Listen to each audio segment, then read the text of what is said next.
prepariamo di buono oggi? Oggi ci facciamo un bel tarallo napoletano, zogne e pepe e mandorle. Io ho tostato le mandorle, sono belle calde calde. Queste qua ce le andiamo a fare piccole piccole.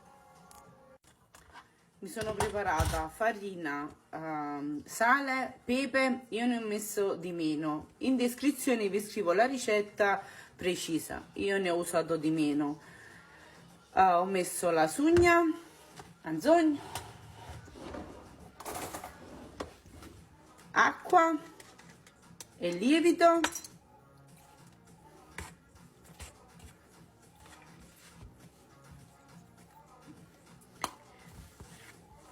Iniziamo ad impastare e ci aggiungiamo anche le mandorle. Eccolo pronto,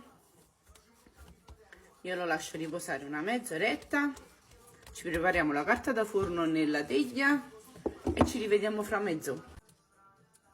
Trascorsa la mezz'ora ci facciamo tutte palline da 70 grammi.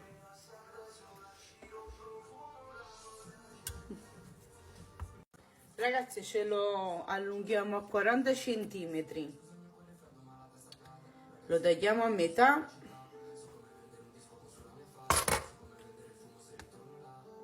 e poi si spezza. Non fa niente. Rimediamo. Diciamo che questo è il passaggio che... Vabbè.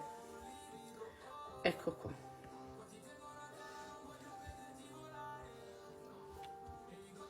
Arrotolate. E chiudiamo. E li mettiamo su una teglia con carta da forno. Con questo impasto ne escono 1, 3, 4, 5, 6, 7, 8, 9, 10, 11, 12, 13. Ragazzi, eccoli qua.